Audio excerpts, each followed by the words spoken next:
Welcome back, this is Part-Time Guardian. In this video we'll go over the Agraios encounter within the Desert Perpetual raid. So in this encounter, really the key are 3 buffs that you get throughout the raid. Cyclical, Constant, and Absolute. When you come into the encounter, you'll notice that there's a middle area, and there's basically 3 plates. One on the left, one on the right, and one in the middle that's right beyond where the middle area is. Those 3 plates are where we're going to pick up the buffs. They never change in where the position is. So you're going to take 3 people, 3 dedicated people, that during a certain part of the encounter will always go there and get those buffs. The other 3 people will be on ad clear and doing a couple other roles. Also, you'll notice there are 5 hovering portals where the boss will show up, but we'll get into that in a little bit. At the very beginning of the encounter, what you're going to want to do is go to the back, and there is a Hydra that spawns there. So kill ads, kill that Hydra. Once you kill that Hydra, you're going to have Minotaurs. The Minotaurs are all going to spawn out underneath all of the 5 platforms that the boss could be at. At this point, the bosses should have showed up, and there are going to be 3 of them. They're going to have each of the 3 things, cyclical, constant, and absolute. This is a good place to actually go ahead and have your people getting the buffs. Go ahead and look, because you're going to have to do activities specifically to the boss with your name. So if you're cyclical, you're looking for the cyclical one.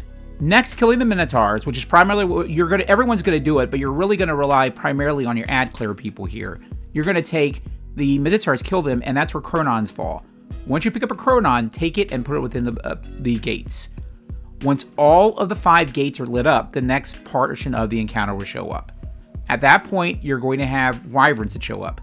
Kill them nuke them as quickly as possible, as they will really mess you up. There should be 2 that spawn. Also, hydras will continue to spawn throughout the encounter, and you kill them because you're going to continuously need a source of minotaurs to get chronons. So continue killing them. Now, those 5 portals we talked about earlier, you're going to want to number those. We numbered them 1 through 5, left to right, starting where you come into spawn. So left was your 1, right, all the way on the right was your 5, and then everything else was 1 through 5 in between. That's going to be really important here in a minute. Somewhere around midway through the encounter, the boss is going to get angry, and you're going to have another mechanic that shows up. Around this time, if not a little sooner, you're going to want to have the 3 people get buffs go on the plates they always go on to get their buffs. The reason for this, you have a 1.5-minute timer on your buffs, and if we don't complete the other mechanics, by that time you die. So again, you'll get a feel of this as you're playing through it, but for our team doing this on the first day, we primarily did this around that time.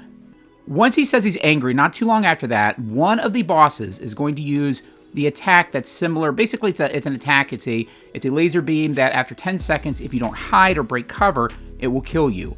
Whichever one that is, the person with that buff, so let's say it's cyclical, that person is going to go, they're going to interact underneath the plate with a little area there.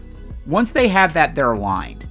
The other 2 people who got buffs, they're going to have to look at the 5 plates, and they're going to be able to see 2, you're going to see the 5 ones lit up, but you're going to see 3 of them that are kind of sparking in red, and 2 of them that are blue. Each of those 2 other people with buffs are going to call out the 2 that they see, which will give it a total of 4.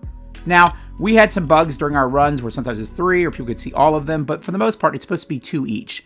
So at that point, these people are going to be able to see a total of 4 gates. And what you're going to want to do is, during all this time, your ad clear people will be collecting chromium. And in fact, you can kill some of the minotaurs and leave some of the chromium on the ground, even though it will go away eventually, if you want to kind of prepare for this. They're going to take turns taking a total of 4 chronons through the portals. And at that point, the person who aligned with the boss should see all of the gates look clear, look blue. You'll notice the person who aligned, they have a buff on them that basically is an alignment buff that has 5 blocks on it. You're going to want to run through all 5 of the portals. Doesn't matter what order, but you want those filled up. Once that is done, you get a detainment grenade, similar to the detainment effect that you have in Vault of Glass. Now, at this point, the boss also can't hit you, so what you're going to do is take at least one of the other players, have them go out with you, okay, so they survive, and they're having their countdown. Have them get with you, and basically wait until about 1, so count it down, like 3, 2, 1, and then hit your grenade button. Once you hit the grenade button, a detainment bubble shoots out, and all the players can get into that. Once that happens, the boss is going to come down from its perch and come down for DPS. So at that point, do DPS. DPS is going to vary. I'm not going to talk about a great deal because the meta is going to change. But again, supers, close-up damage, that sort of thing. A little bit after that starts, the boss is actually going to warp back away and go back up to the upper portal. Around that time or before, you'll notice that every player gets an alignment thing on them again with the 5 boxes. choose one player. We just pick the same player every time because they can just repeat. Pick one player and have that person run through 5 times. They're going to get the detainment grenade again. They can then go do the same mechanic. Go in, have someone close to them that can get shot by the boss, have them do the detain grenade, and then the boss will come down and you can do DPS.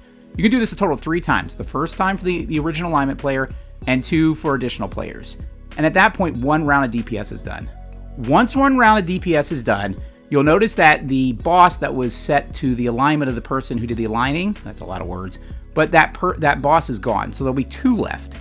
You'll still need the people who get alignment or get the buff to get on the plates every time they get their buffs, but only 2 of them will be able to align. And this is a way of limiting it to kind of the 3 runs and then enraging, basically. So that'll end up being your white mechanic.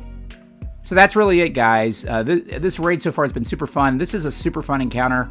A lot of what you learn here will actually extend out to the other encounters, but that's the video. If you like the video, feel free to like my video, jump in my Discord, and subscribe to the channel, and I'll see you Guardians in the Tower.